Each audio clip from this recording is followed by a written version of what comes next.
All right, welcome to the SML News UG this morning. Greetings, good morning, good afternoon, good evening, depending on where you are. In Uganda, it's a nice weekend. We are getting into our weekend, a very nice one, and concluding a week of historical events. In this week, Dr. Kizza Besigye almost died in courtroom, and in this week, the anti-corruption probe by the Inspector General of Government reached a very interesting level. In the same way, our friends leading the Expose Corruption campaign, led by Baramba Rugara and Justin Namere, treated us to interesting scenes in their escapades in Sembabule and Masaka. That and more characterize our week. And on the positive note, the Kabaka of Buganda celebrated his 33rd anniversary since he was coronated Kabaka of Buganda sometime, I think 1993, sometime around that. So it's an interesting week. And with me today are your very interesting ladies, Kemi and Aloikin. Somebody said you almost ate me up last week. Other people were warning me. I said, those girls will burn you up. And then somebody interesting said, yes, you have found your mismatch. I said, oh, yeah, being a mismatch of Kemi and Aloikin is kind of, is it insulting? Am I better or worse? So the conversation starts now. We will start with my friend Kemi. Say hi to my viewers. Thank you, Simon, for yet another show. And I greet the viewers. Hello, everybody. My name is Kemi Toma, and I am a revolutionary. And just hearing what Simon was sharing regarding the week, we're all perplexed where we are now. I don't know where you are, but where we are worried. This is not the kind of way of doing things we want to see in our country. People collapsing in dockets in court, really? This is not where we want to be. It is barbaric, it is backward, it is just insane. Sometimes it is hard to tell people which country you come from, you know? When everybody's, for us who have gone to international schools, there's this pride that everybody has when they're talking about their country. Oh, I come from Egypt, I come from Ghana, I come from Senegal. And you take your time to mention that you come from Uganda because of what is happening, you know? Every time you mention you're from Uganda, the first thing they ask you, oh, the land from Museveni. You know, we cannot go beyond that. But you can also say I'm from Uganda that exported coffee worth $2.3 billion last year. Is that not Yes, good? which coffee we're exporting raw? Yeah, Does it work for Uganda? It could work for the other country I'm talking to, because eventually they get this, raw coffee. They process it, they blend it, they brand it in their own names, and then bring it back to us to buy. Why this conversation today about, economic justice is very important. And I'm glad to be here for it. Yes. Okay. Aloy King, they said that girl in the middle there. I said, somebody said, you are even lucky you have called them your daughters and they have not blew up. I said, no, they are my daughters. You're my daughters, surely. You find offended with that? It depends really on the tool. Because calling me a daughter could be a means to a certain end. So the end is what will justify the means. If you're saying it the way Museveni uses it to call us Bazukulu, so he can get away with being a person of impunity, then I'm not okay with it. So you want us to debate If parenthood? you're saying it out of respectful culture, that we in African culture, an adult is looked at with respect, and children are raised by a community. So you're here to protect me from things Sure. like corruption. Then you can call me your daughter. I would love that. I love that spirit. So it depends on the ends of this. Hello, our viewers. My name is Aloikin. Praise Apology. I'm glad to be back here for this conversation once again. I hope at the end of the conversation we get a better understanding of some of the socio-economic politics that we exist in, not just the now, but also the history of it, and maybe forge a conversation of what we want our future to look like. I'm glad to be. For purposes of the questions that were raised last week, let Kemi Toma tell us where she comes from. Because I doubt Kemi, they thought you are not Ugandan, it says Ghanaian or something of that nature. Let us know where you come from, and so will be Aloikin. They know that we are speaking with Ugandans born and bred here. Yeah, well, that is shocking because I am a Ugandan, but I am an African woman, Simon, before I am a Ugandan. I am an African woman. That is very important. And that is why if you find me in Ghana, for example, they're also not sure if I'm from there. They're also asking, are you from South Africa? But I've never been mistaken by a white person where I am from. It is always clear I'm from Africa. So that is why it should be clear that first and foremost, I'm an African woman, but I'm a Ugandan as well. I come from Western Uganda. Now, the issue of tribe is such a sensitive topic in Uganda right now that when you try to address anything tribal, they say you're being a sectarian. You know, that is why some of us, we try not to. You would say we're not being proud of our tribes, but the tribal conversation in Uganda is that scary that once you say, I'm from this side, you've already been categorized into something. Once you say, I come from this side, they've already saying you're aggressive, you know, that you belong to the military because you come from this side. So I would say the young people are not so enthusiastic when it comes to saying, I am from this tribe, I am a Mutoro, we're not so enthusiastic because of what we've been seeing. So we are Ugandans and we're Africans. I hope that answers you. You must remain proud. You must remain proud of being who you are. But that's who we are. You should not allow other people to scare you. If you are a Munyankore or a Muchiga or a Muteso or a Musoga, a Mulamoji like me, say it.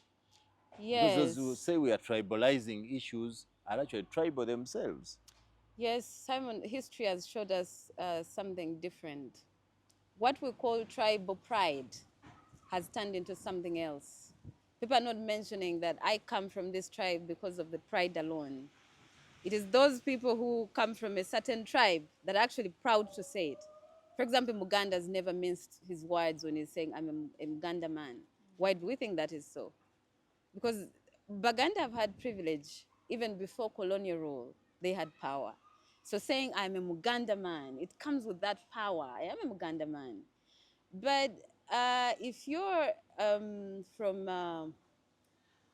and there's this tribe that has not necessarily been incorporated into Uganda, the tribe from Rwanda, the Bavandimwe. How many do you meet going around claiming I'm a Muvandimwe? You see, it again comes back to the power relations. Do we share power equally? Which people share power more?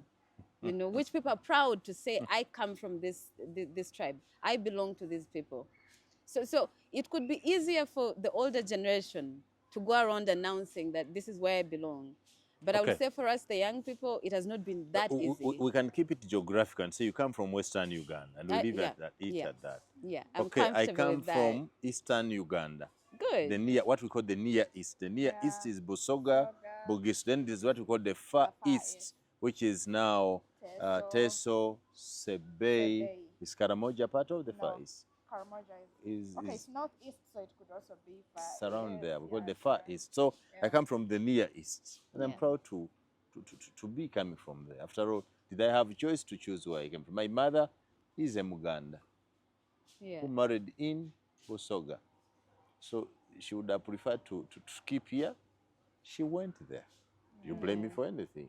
No, you cannot blame her. No, nobody should blame anybody for belonging to a given tribe. That's a given. So Kemtoma comes from Western Uganda. Yeah, I come from Western Uganda. And they know the reason you're not comfortable mentioning that you come from Western Uganda because you know the rhetoric here is that Thank you. Western Uganda, oh, They're in power. they're in But am I in things. power, Simon? I'm not in power. I'm not. You're not. No, I'm not. By choice. Not really. What No, do you by mean choice. by Because 78% of Ugandans are below the age of 38, 35, and we're all not in power. Is it by choice? Are we unemployed by choice? No, we are not. So there is a caveat that comes with just mentioning where you're from. It could cost you not getting a job. You see? It's that important. But it could also occasion some privileges if you said it. Exactly, there is that too. You could get a job because of where you're coming from. That's where we are as a country, and it is bad. Yeah, it is bad. People should get opportunities because they have worked for them, because you deserve it, not because you come from a certain tribe, because you come from a certain group of people. It is not right. You're like one man I know who keeps saying does not want to have that tribal talk, does not want to hear tribes every other time. But in every speech he makes, he recites sayings and proverbs of his tribe as if to advance its culture and vocabulary. Yeah. Well, if we could address the issue of resources in relation to tribe in Uganda, this does not even start with Museveni, by the way. It starts with the colonizer. When the British comes in Uganda, what he does is he uses divide and rule policy. Now, before the British comes, we still have grievances. We still have fights between kingdoms. The Buganda kingdom is fighting Bunyoro. That is still happening. But these were wars of conquest. They always happen. But for the British, it was intentional. The dividing was intentional. economic. The compartmentalization of our society, it was intentional. That the northern people, you are aggressive. But which research was done to actually prove that people from the north are aggressive? So you joined the military. You joined the King's African Rifles at the time. Baganda, because we found you with a very good kingdom, you're organized, a very good centralized system of government. Courtesy of that, you're the leaders, you see? And then you have the people from the east, and then you have the people from Teso doing the agriculture and service delivery. And where we are today, it has not changed. That colonial setting, those colonial structures have not changed, which puts our economy not in our hands, but in the hands of somebody else, the International Monetary Fund, the World Bank, and all the people out there that give us money to function as a country. But before we even address the fact that our money is not in our hands, coming back to our country, getting whatever you have to get out of this country, sharing the national cake, goes back to what tribe you come from. And I'm saying that is not a Museveni creation. He simply inherited it and did not break it because it works for the politics. It works for state power. To keep you in the state, to have state power, you have to have control on these people. And the best way the British knew they would control us is in our small tribes. Today it has been made worse. Mamdani writes about it. I think he's the only writer and scholar that has really, really explained the Ugandan problem in regards to tribe. He says Museveni has made it worse. The small districts, yes, he did not start it. Even Amin inherited this system. Obote inherited this system. We come to Museveni in 1986.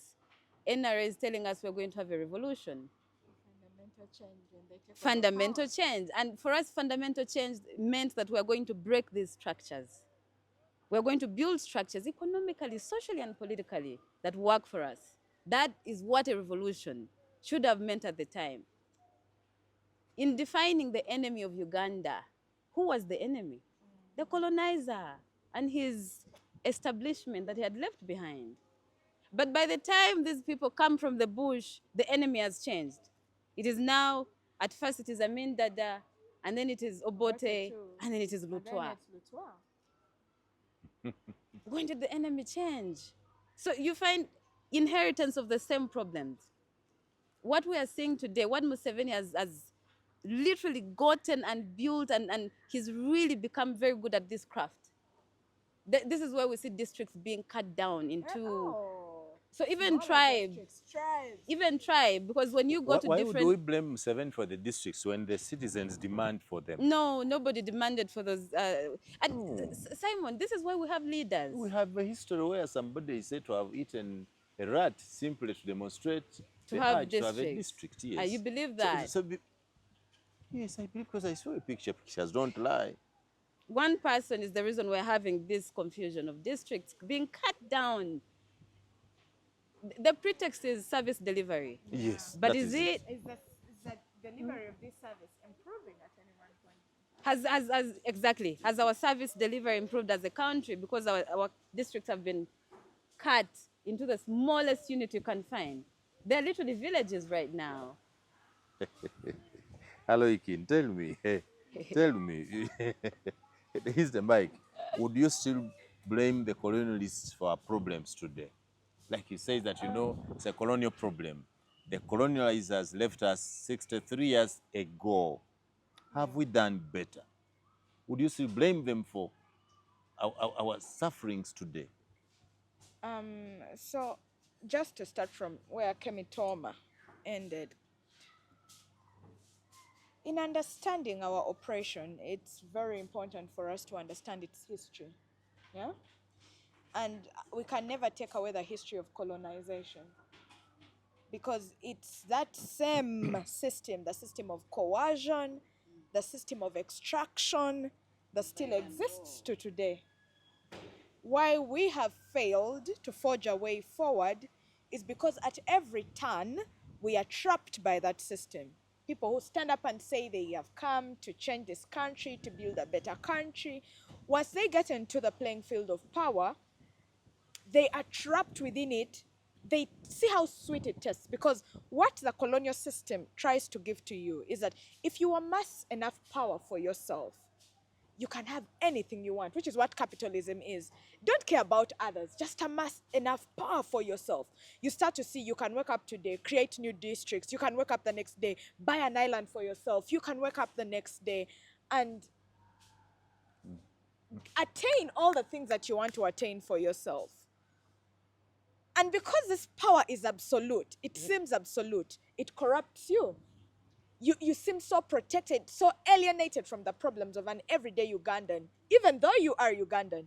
We are all auditioning for the same man, the white man, Even our government at the end of the day, when it makes a budget and it needs money to finance that budget, where does it go back to?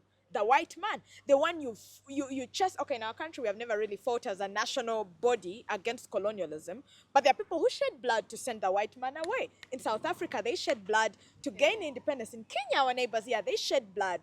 The Bataka here back home, when we look at the Bataka movements, they shed blood in their own way to also, liberate themselves. It wasn't a national level, but it was in those small dockets that they did. But at the end of the day, we didn't get this economic liberation. Why? Because there was a system. The bitter pill should be, Yeah. the bitter pill should be, we have kept reciting that history Yeah. time and again.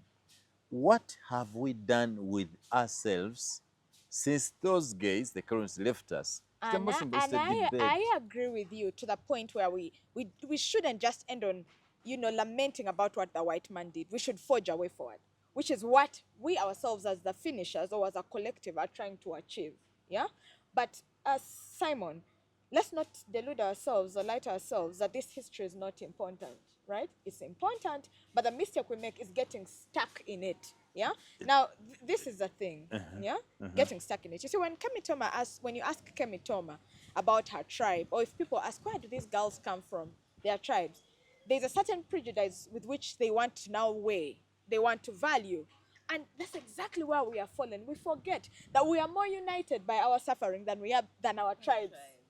And the white man has done it so well. The governments that took over that inherited this system have done it so well, in that You and I, Simon, before you identify as a man from the Near East and I identify as someone from the Far East, if we all stood up today, we are first of all in Kampala. There are circumstances, economic circumstances that pushed us away from where we came. Yes. We are here in Kampala hustling together. Yeah? So what does it mean whether you're from the Far East or the Near East? We are all here in central Uganda hustling. And if both of us fell sick today, we are going to go to the same hospital around this area, which may not have that drug, right? Which may not have the kind of facility that we need to be treated. We are in the same issue. Whether you come from the Far East, the West, we are going to meet at Makerere University to study. Because there are no good universities where I come from, we are going to meet there. Yeah? And when we meet there, it is from there we are going to hustle to study, learn. I may marry from your family, you may marry from my tribe, and it won't matter anymore. So the social and economic issues of the day negate the whole tribal sentiments we carry. They are no longer the important things. And that's why, as the finishers, we push for a national coalition. That yes, we didn't find ourselves in this place, but we have been structured in this way. We were put in tribes. That's why you'll find the Itesot of Kenya, but the Itesot of Uganda too. You'll find the Ankole of Uganda, but also the Ankole of Rwanda. And you cannot differentiate. When you look at them, they're the same people. They speak the same languages or similar languages. But things have changed. The economics of the world have changed due to capitalism, due to coercion, due to extraction. What unites us now are the issues that we suffer. Because there is a lot of and you rural urban migration. This morning you called them economic justice. Yes. And I think I want you to get me there. Yeah. What did you mean by economic justice? Socio-economic justice. What's that concept? So when we look at justice, just alone, the word justice itself, it sounds like fairness. Fairness. Yeah. Yes, So when we say socio-economic justice, as the finishers, we are looking at this. We look at the factors of production, the nature-given factors of production like land or the gold that is under our soil, the good weather that we have that neither yourself or myself or the president controls, yeah? But these factors of production are the engine of our economy. They determine how much we make. They determine the money that comes out at the end of the day. And because we belong in a social contract or in a republic, when we make money at the end of the day, taxes are extracted from you, right? And in a normal working system, these taxes at the end of the day are supposed to be used by the government to provide certain services for you. To make it easy for you, Simon, that if you woke up and said you wanted to set up an industry, your industry will survive, it will thrive. If we look at today, our startup, we are one of the most entrepreneuring countries in the world. Entrepreneuring in the sense that we have many innovators who wake up and say, I'm starting a business. But the other day, there was a report of the Uganda Registration Services Bureau, URSB, led by Kainebuisho, somebody called Kainebuisho. Yes. They said they had made a lot of money because Ugandans registered many businesses. Now the issue ends at registration. I wonder whether URSB has capacity to find out how many of those businesses registered actually. Statistics are already there. Less than half of those businesses ever make it to their first birthday. Because the moment you get into the industry, you are going to be slapped with taxes left, right, and center. And you know, taxes are not inherently the bad thing, right? But if I pay my tax, let me go to hospital and find a drug. Let me not again go to hospital and they're telling me, Teli Dagala, there is no drug for this. You have to buy it, you have to fend for it. And then I'm thinking, okay, maybe we are broke. And then you hear the president in Chankwanzi was giving 100 million to MPs to dust themselves off from their campaigns. Then there are doctors, medical interns, such a crucial part of our economy, who are saying we need to be facilitated to go and treat people. And they're like, there's no money. MPs make noise and they say they want more expensive cars. And money suddenly appears out of nowhere. So the question changes, Simon. The question is not, we are poor, let's find money. No, the question is, how are we utilizing the resources that we have at the word go? A country that is amassing debt each and every day, each and every financial year, are we building an economic, resilient community to pay back that debt? Or are there a few people enriching themselves, opening offshore accounts, stuffing Ugandans' money there, and then keeping Ugandans abject poverty by creating initiatives like PDM, which they know can never enrich someone? You're picking 1 million. You're picking 1 million. You're giving 1 million to someone to set up a chapati stall. They set up the stall, you come and close it because KCCA is asking them. Yes, it's on the road. these are people who don't have land. These are people, yeah, it's a cyclic cycle. Let us now speak economics. Yes. Kemitoma, give that to Kemitoma. We start from there because I know when Aloikin gets there. The PDM, the parish development model itself, you know, I do not want you to be at the extreme end of blaming government or M7 for some of these policies, because these policies are authored and approved by members of our parliament, elected from among us, our own, who sat and agreed and said, no, we have Ugandans who are not even into the money economy, that they need as little as $1 million shillings to start life. I have seen Baramba Rugahara and others prior to the campaigns giving out 50,000 to someone to start a life, and this person celebrates it. He actually starts the life from sending a basket of tomatoes, pancakes, a chapati stall, and the next time you go to them, their life has changed.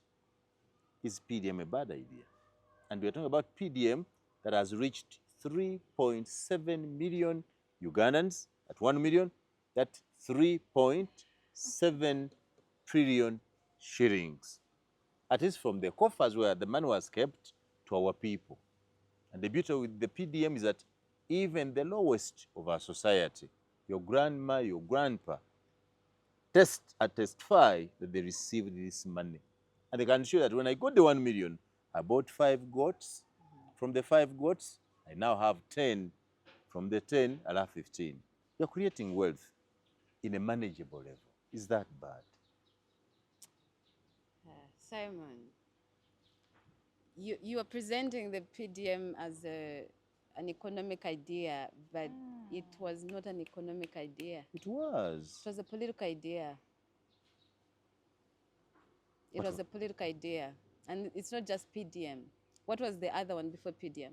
What was it called? There was a... Munaba Gagawale? Yes, World Operation Wealth Creation, WC. Exactly. Yes. Have you tried to look at the timing of those programs when they come in? Every time they've been introduced. Have you tried to look at... What's wrong with the timing? The I need implementation, money today, I need money tomorrow, and to happen. Anytime money comes, money is never late. It is usually towards elections. That's why I'm telling you, it is not an economic idea. Towards elections. It is a political idea.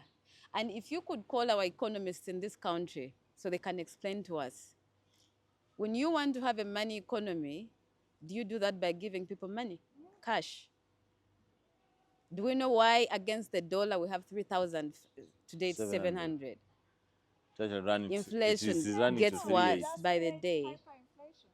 That's what happens when a state prints money and hands it over to citizens.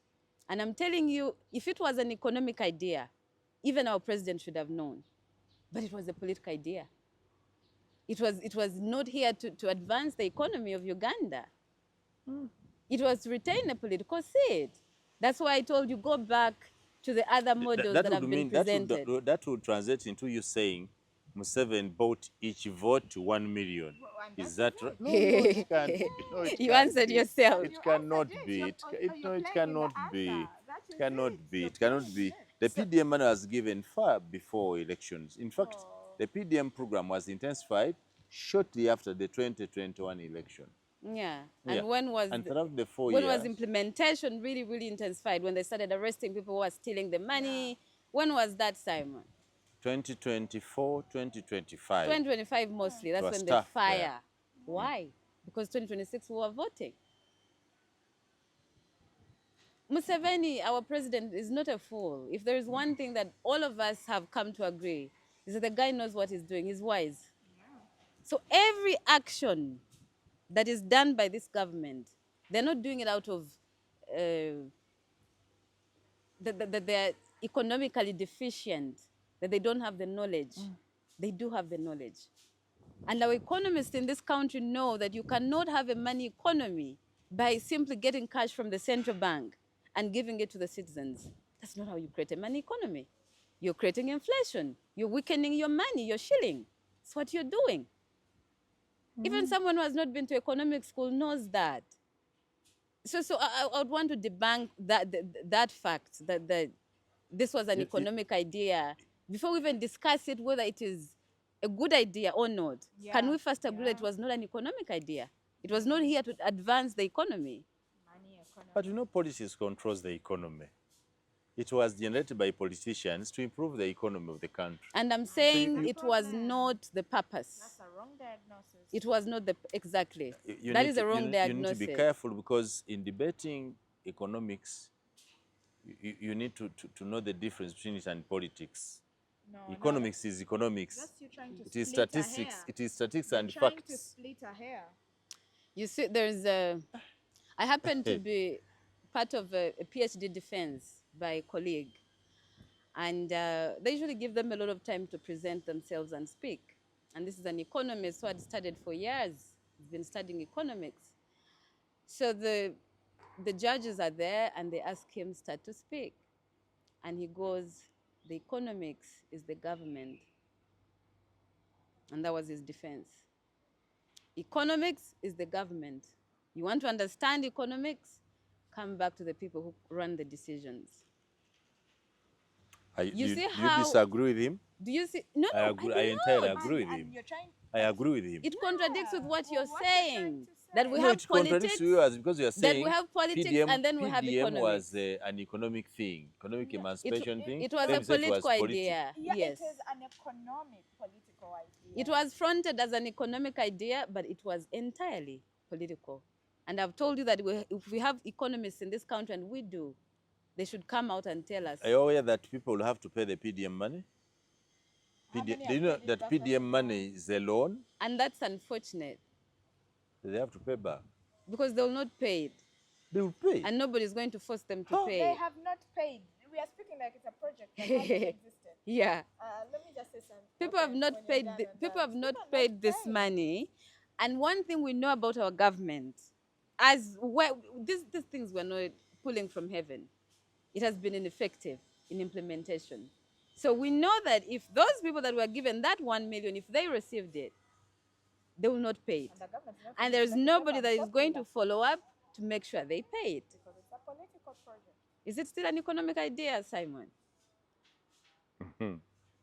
I'll have to ask the economists to say that. Where we are right now, where we are, You know the difference between me and me? The difference between me and you is that I live with the lowest of our people. You think we don't? In my villages, Kari, where I come from, I have seen people, ladies, widows, some orphans, who have received the 1 million PDM money and started up something. yeah, which is Some good. of our people in Bulamoj, for example, who are farmers, somebody has tried to say grow tomatoes, is simply lacking a pump to spray, is simply lacking herbicides to spray, and if you give him that, which may even not cost more than 300,000, he's able to work on his garden and achieve as much as enough for the education of his child, as much as what he can use for treatment for himself. And to me, I do not find anything bad And with PDM money. The few stories that are out there, they're actually very beautiful to listen to. Yes. They're very beautiful to listen to. And this is where I guess the public should not get us wrong. That we are here as charlatans to simply make noise about the government, about how they have failed.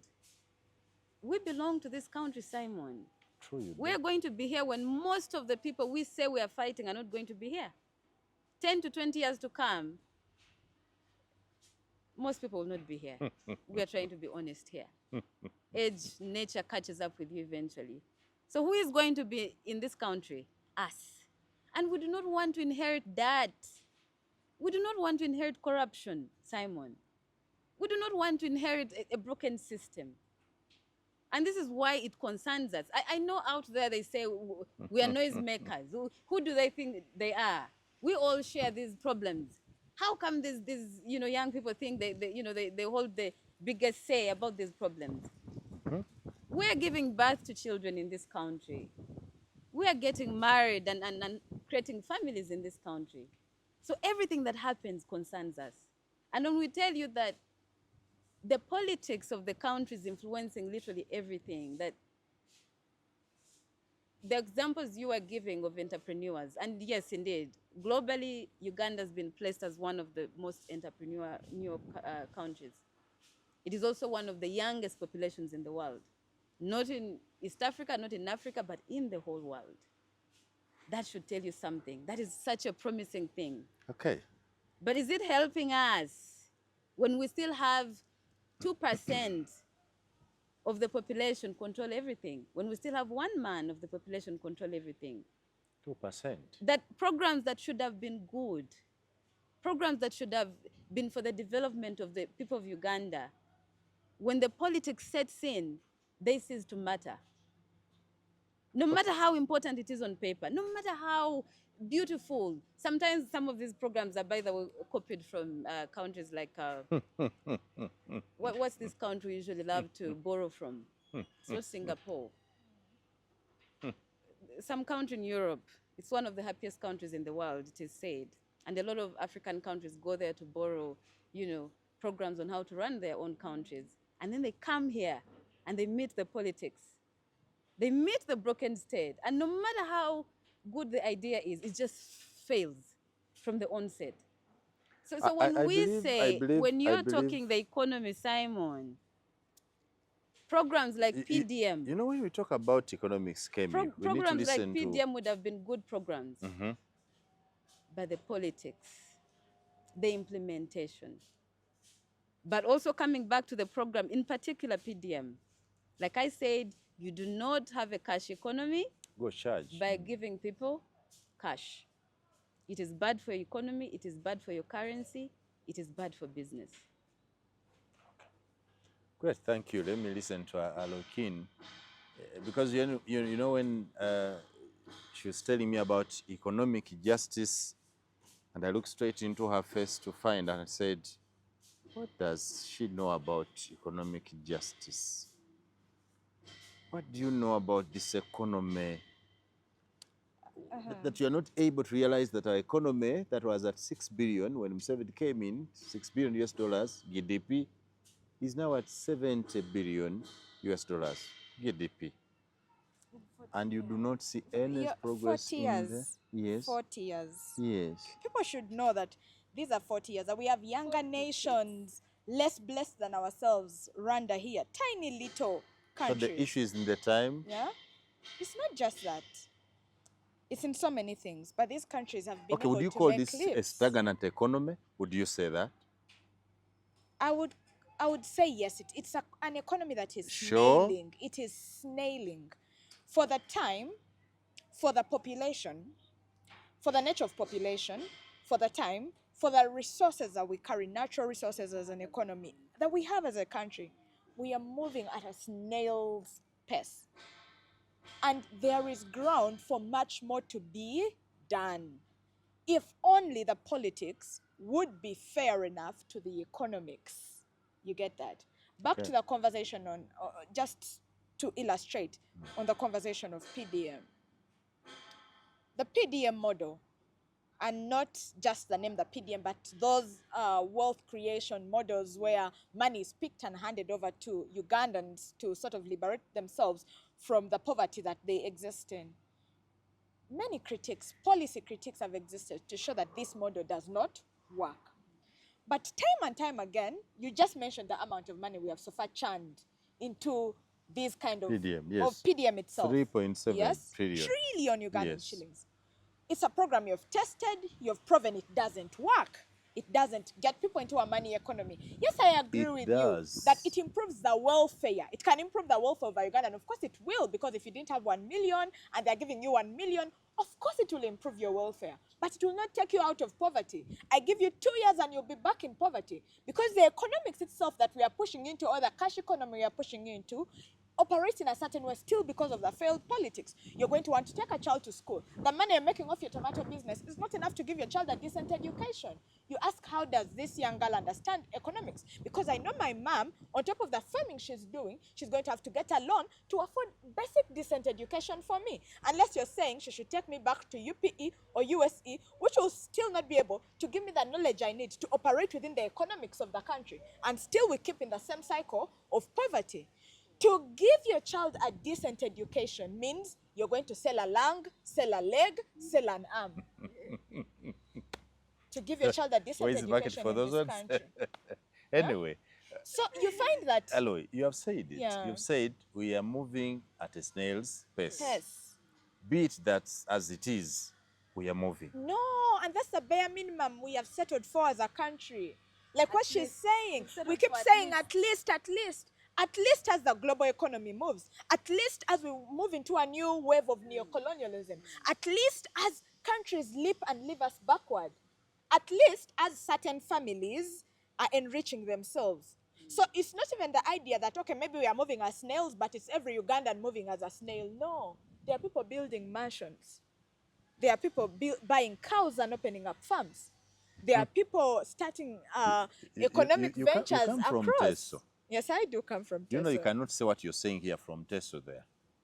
Why? Your kinsmen see a lot of progress in their economy. And it's also, you see, yeah? True or false? Let me tell you, yeah? You're not going to use an experiment of a person that has been blinded from the realities and then pick their opinion and you want it to compete as an opinion on a global stage. Get ideas of land people, of exposed people, and use them to discuss economics, because at least they have had an experience, they have been enlightened to see how the world economics are moving. You're not going to pick someone who in their life is earning below $1 a day. Their struggle is, how do I earn 2K in border? There is something where I come from called border, where you go dig for another person the whole day and you leave the place with 2K. People are still engaging in barter trade. As long as you give me a meal, I come with my family, I come with my 3 daughters who are below the age of 10 to help me dig. Yeah? And you're going to say, because you gave this person 1 million and it excited the hell out of them, you're going to use them to say, because if I ask that person, how is the economy? After they just received 1 million, Really, they don't even know what 1 million is, and they are getting it in a go. And we all know that sometimes this money is not even given to them as 1 million. You get it as 600 because chairman afunyeko, oli afunyeko, oli afunyeko. So you're getting, that's a lot. It discombobulates your brain, and the government knows that, and that's the political strategy. Yeah. And when you get that 1 million, of course, if I go and ask you, how is PDM functioning? Yeah. It's, well, I was in a tomato business, but you're forgetting, like I said, your tomato business is not enough to liberate you. It's good enough. And you said it yourself. Many businesses are registered, but they never make it to their first birthday, because you realize for these tomatoes to function in a money economy, you don't need to just be selling tomatoes. You need to be selling ketchup. You need to be selling tomato sauce. But there is no structure for you to be able to translate these tomatoes into something more than tomatoes. We are talking of a global economy, and you're still bringing raw materials. And the achievements we are celebrating is you were growing, you were producing 1 Benson, and now you have 5 Bensons. That is what we are celebrating. So we cannot just sit down and appreciate things that are not worth appreciating. If it's a conversation we have, I'm a Christian, and we look at giving. There's a famous story in the Bible of a rich man where Jesus was watching people give tithe, and you were seeing people coming and dropping bags and bags of coins. And then a lady came and she had only a baton, and she dropped in a baton. And he tried to say, you see this lady, she's the best giver of them all, because she gave her everything. She gave her all. These people are picking from the money they are stealing from you. They are picking from the billions and trillions. You've heard of the ATIAC project, which has never produced a kilogram of sugar, but each financial year I have visited ATIAC myself. Yeah. I visited the ATIAC project, that while it is not producing sugar now, the mistake was, I think, in the model. The ATIAC sugar factory started producing sugar, producing sugar before I think assessing the availability of sugar cane. Later on, they got the money, have been to ATIAC. They have grown sugar cane now in very large acreage, too large. And when they start, very soon they'll start producing sugar. Very soon. But how much money have we buried in that initiative? We will recover the money we have put there. Speak for Lubowa.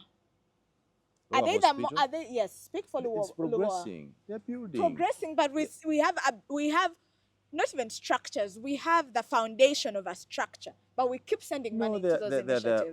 Lubowa is progressing. Okay, slowly. Explain the money. Explain the money for the cause of MPs. No, I did not.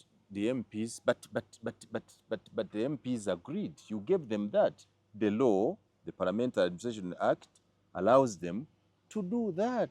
And a portion for themselves, Money. And that is where the You conversation on come from, economic justice you comes come from Teso. Economic Don't you think justice. your MP needs a decent Why? car Why? to move that long distance No, I don't from think so. Teso I to don't come? think so. You sure? I don't think so. And let me tell you why. How do you expect him to mobilize communities?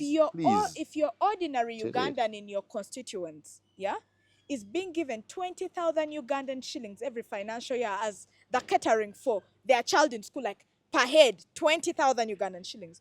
What's your business sitting in an SUV?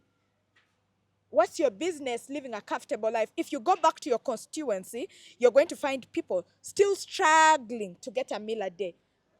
Why is there economic justice in that?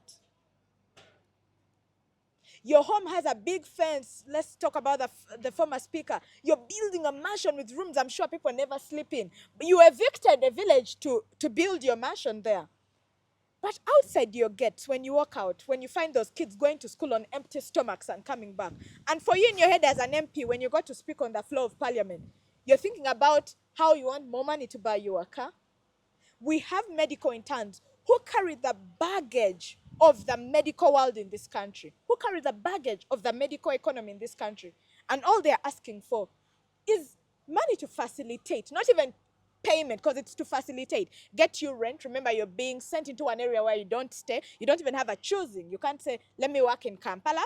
I was raised in Kampala. I'll go home. My mother will cook potatoes. I'll pack them to work. No, they're sending you to Karamoja. And you're trying to convince those people there is no money. Yeah, there is no money to cater for that. But there is money to buy you a new car. There is money to buy you beddings. We do not have the luxury, Simon. Okay. The economy where we stand, we do not have the luxury Okay. to spend more money in politics than in developing the economy. You know, the last book of the Bible in the New Testament, the Revelation. Yes. The lamentation is done. Yeah. Can you now reveal to us what's the plan? What would you do if you were in charge? Or now that you are in charge, other than lamenting, what can you do to change this? Okay, thank you so much. This is my favorite part of such conversation. Hey, you have the answers, you think? You listen. Okay. You listen. Okay. Part of the solution is something we have been doing on this space, speaking and analyzing and realizing where the problems actually exist. Understanding that this model won't work, this model has been tried, it hasn't achieved anything. Understanding that our problem, our economic problem, is not because we don't have resources, it's a political problem. So we must answer the political question to answer the economic question.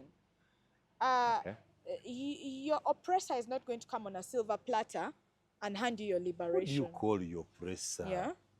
Your economic the oppressor. The diction. Who do you call the Your oppressor? economic oppressor. The oppressor was the colonizer, who is no longer here. Who do you call the oppressor? I'll just say to our audience and to yourself, go and read Black Men, White Masks. Is that it? Go read it and you'll understand that you can have a black man leading you and your black skins, white masks. And those they look black, but they are white. Their actions are white. We have already shown you in this conversation how the system of coercion and extraction that we still exist under was once started by white people, it was inherited by black people, and they continue to extract, they continue to coerce us. So that understanding then poses a way forward. And that way forward is one, that us as Ugandans need to rise. Yeah? We need to rise to liberate ourselves politically, but also economically. For us to understand that our political liberation does not end on changing the faces of the people that hold power. Because we had fairly good changing of presidents before, of course, the current government that came and has sat for 40 years. But in all those systems, in all those governments, the problems still did what? They remained. So it's bigger than that. Why do you keep referring to these 40 years? What's your pain in the 40 years? What's wrong with the figure of 40? What is it? What is the trouble? Kemi. It's almost half a century, Simon. Yes, it's almost half a century. Yes, it is. And every little time we waste away, there's a future we are killing. There's a Ugandan child who gets not to live their dream because the economy is failing. It's 40 years of generational stagnation. It's 40 years. As other people grow, as other economies grow. If the generation was stagnated, yes, we would not have a brilliant lady like you. You were born within the 40 years, raised within the 40 years. Yes. and you speak sense. It took blood and from- sweat to bring me where I am. Where your blood? It's blood and sweat Your blood? of my Where? mother, blood and sweat of myself. Oh, no. Which I'm saying in a working economy shouldn't have been the blood and sweat of my parents. Quality education shouldn't be because my mother has impoverished herself to get me to that place. We have our neighboring countries, Kenya, that having so? conversations on free education, affordable education, quality education. And for us here, to get that quality education, Anima, you must allow, you must allow to be poor for your child to even have a fighting chance. And now it's sad that that education does not guarantee that your child will be rich one day. So it's a gamble. We are gambling on the lives of Ugandans. We are gambling on the lives for 40 years. It's understandable. If, for example, you don't remove the term limits, and we know the suffering is for 2 terms and you will go. And then you but you're removing all those guardrails, age limit, term limit. You're dooming us to an eternity under your government that's not working for the people. So to solutions, as I was concluding on that before Kemitoma comes in. We need to learn that this is a war. We are in a war zone. It's a battle. We are not going to sit and negotiate and be like, to where call and they will give us. No. 40 years have been used negotiating. We are evoking our power under the Constitution, Article 3, to resist. The means can change, Simon. We can choose to protest. We can choose to boycott. We can choose to do whatever we are constitutionally allowed. Whatever we are constitutionally allowed. And I want to underline, yes, you only resist within what is constitutionally allowed. And the Constitution says... I like that. Yes, and the Constitution... Resist within constitutional means. Which emphasizes that we can do anything in our power. That's okay. Yes. Do anything within your power. Whatever you call anything must be consistent with the Constitution. Exactly. That's it. Exactly. That's very good. Kemi Toma, you can come I want to... okay, Kemi, as you conclude that, I will have to get to Aloikin to tell me, because she is a lawyer. As a lawyer, objectively, tell me about the situation, the VCJ case, as a lawyer. Yeah? That one man accused of some crime or suspected of some crime has to be tried. Yes. He demands to choose his own judge. He says, I don't want this judge. And the court said, no, we are independent. We are not under direction of any individual. When they say not under direction of any individual, they mean even you, the accused, cannot determine direction that we have to take. And I find society saying, no, the man's right to demand that that judge be withdrawn or that judge leaves his case. And then the other side, no, but you cannot determine that. And you know legally, as a lawyer, that it's not the accused who chooses a judge. You can choose a lawyer. You don't choose a judge, objectively. You can also choose a judge. Apply to show that a judge is impartial. No. Is not impartial. They are not free, and that can be, yeah. So I will. The facts and truths are among the people. They know the truth. They know the facts. I'll just speak on the legalese of it. In our constitution, in our law, whether a man is guilty or not guilty, whether it is evident that you can prove it, there is hard evidence to show, let's say Kemitoma came and slaughtered you, that man is proven innocent. He is held innocent until they are proven guilty. They have a right to fair representation of their choice. But on top of that, when they are picked up and arrested, which must be done in line with the law, you shouldn't abduct them. There's a maxim we have in the law, and I'll not go into mentioning the maxim, but I'll just translate the spirit of that maxim. Yeah? That the courts cannot be used to legalize an illegality. He who comes seeking for justice must come with clean hands. If the government says that Kizza Besigye indeed was somewhere plotting to overthrow this government, and they have the hard evidence to it, bringing him to justice must be done within the confines of the law. You don't abduct someone in Nairobi, disappear them, their family is looking for them, and then after weeks and weeks of looking for them, you've abducted them, you come and drop them somewhere, and now you're bringing them in court, and now you're taking away their lawyers from them. You're stopping their lawyers from accessing the country. You're forcing lawyers onto them. You're not even following the rules, simple basic rules and guidelines on things like bail, application of bail, mandatory bail. All those are being thrown away. And we can see, and you know, the very first indicator that a judge is is not is not right is when they start to legalize illegalities. When a man is abducted and you allow that man to stand before you, when a man is tortured and you allow to even hear that case, as a magistrate, as a judge, you should say, take them back, arrest them the right way, and then bring them back to my court. But is that the case? If Kemi Toma, the mic, because I do not want to open this Pandora box, I can see. So the lawyer has spoken, and that's enough of it. Kemi, let's wind up this economic justice talk. Yeah. And my last question was, what do we do? What next? Do we do? Ugandans, what do we do? Because those speaking beautifully have no power whatsoever to change anything. Kemi Toma and Aloy King telling us how bad our economics are as a collective. You asked Praise whether she has the answers. But the truth is we don't have the answers, Simon. And maybe that's a bad... I love the admission of... Yeah, it's a bad image that, again, our president has brought here. The idea that you can have one man with a vision. Ugandans believe that. But where did it come from? Somebody said it.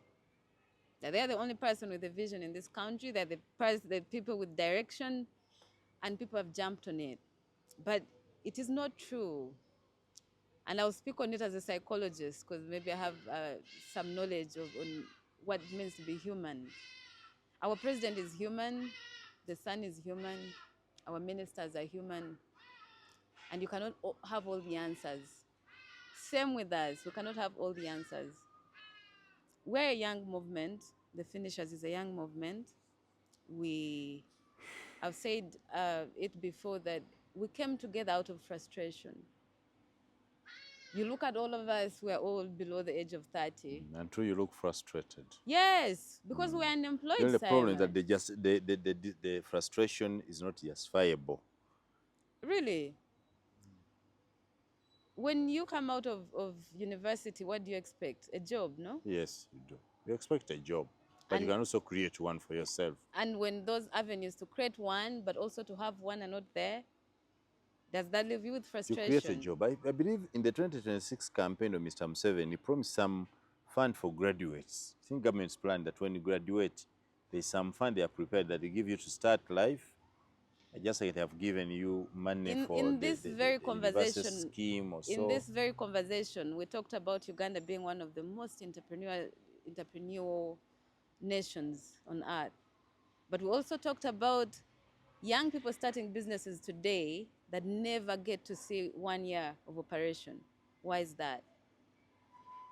Our frustration is valid, Simon. Our frustration is valid. The youngest economy, but also the one with the poorest youth. And you say we should not be frustrated. We are frustrated. But again, that does not give us the answers to Uganda's problems. We don't have all the answers. But Ugandans have answers. And that's why I kept hinting on where are the economists in this country. Why have they not come out to tell us about these models that the president is pushing on the people? But of course, we know some are scared too, you know.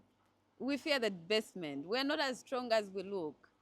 We're humans, we're Ugandans, we are young, we're broke, we're amateurs on political policy, on economic policy, but we are not blind. We see what is happening and we don't like it. And like I said before, 10 to 20 years to come, we shall be the people in the leadership of this country. So what leaders do you want to have? And I think the special edition of this conversation... If you're not giving us the platform, if you're not giving us the platform to learn, if you're not giving us the platform to take up political positions and learn, you're going to have very bad leaders in the next 10, 20 years to come. Just come from an election where you did not take part. Why didn't you take part? Yeah. To get that political platform We did not to even say vote. what you were saying here. We did not You vote. and you You're Why? talking about office. You did not vote. Yes, we did not Why? vote. You're busy. Because it's useless. It's useless to vote in Uganda. No. You did not vote. But if I could go back to the question, and as we conclude, we cannot talk the economy without talking political power. And we do not have that in Uganda. As a people, that political power sits in the hands of very few people. The rest of us, Simon, you inclusive, no matter how you want to defend your government, you're part of us who do not have that power. Me? So before we even discuss economies, we need to regain back our power, dear Ugandans. Our power, the power to make decisions, the power to choose your own leaders, the power to know you can invest and get something out of it, not someone using your labor. That power we do not have. Starting with even just our leaders, the people we send to make those economic policies in the parliament.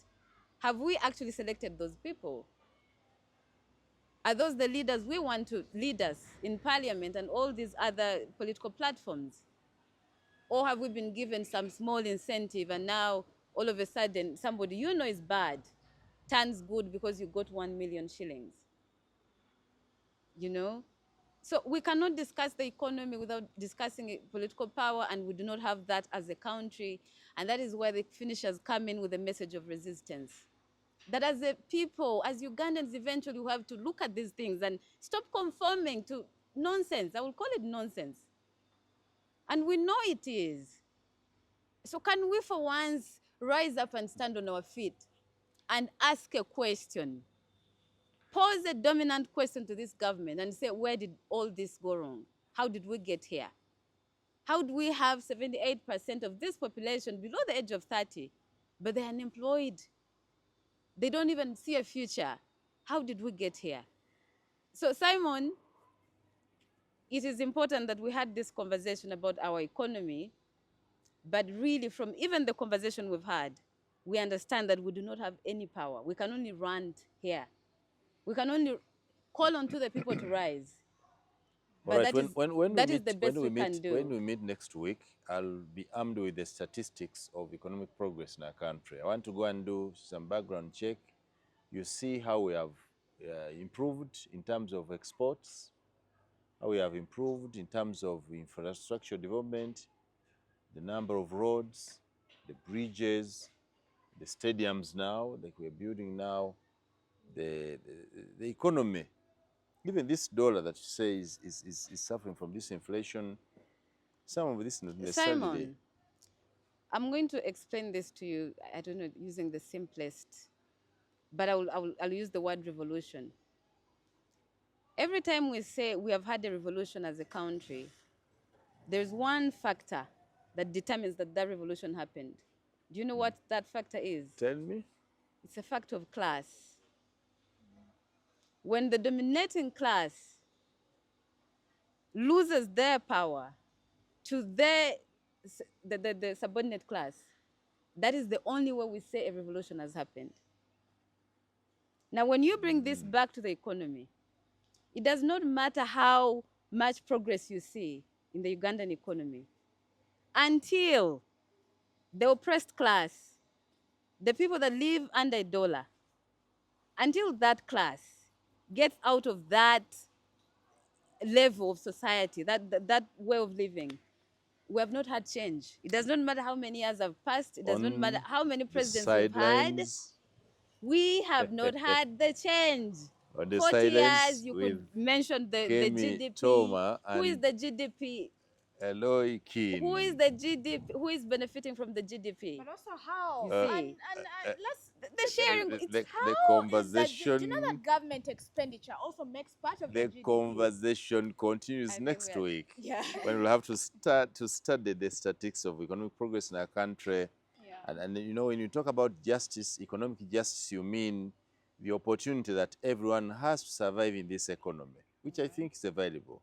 That anybody in Uganda is free to do what they think they can do best, and earn from it without And control. you also talk from about the Yeah. sharing of And those resources eventually. Who gets yes. out of what? Who gets out from you starting a Our business? resources. And Simon, this is where we go wrong, because we're not even blaming Ugandans. When this Yeah. conversation was starting, we told you that most of what we get out of our resources goes back to the same colonizer that we don't want to acknowledge as the colonizer.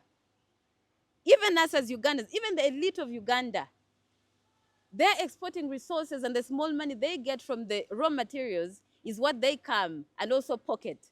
What is the coffee farmer getting at the end of the day? Nothing. On the sidelines on the SML News, Yuki, thank you for braving the divergent opinions. I love the way, I love the energy, the young people. I think they have direction. I love it that you're demanding for what you think belongs to you. I think the only thing we have to work on is the method of the demand. The agitation is right. The agitation is right. You deserve something. You deserve to be somewhere. You deserve a particular quality of life. But the way you demand it, you'll have to determine the mathematics You of said we are how it works out. disrespectful No, last no, no, time. you are not. You are not disrespectful. I mean, if my daughter tells me that, Dad, I need to go to school, I know that I need to take her to school because her being is my making. So it is right to do so. The issue is, how does she demand that she goes to school? And the issue is, if she says, but by the way, you're 40 years, but Dad, you seem to have done nothing. Like Aloikin says, 40 years to Aloikin, the 40 years Give are a us 1 waste. million such that we're, No, the 1 million is no, no, no. 40 The years. Sir Simon Give us 1 million, Muyanga then we. Lotaya.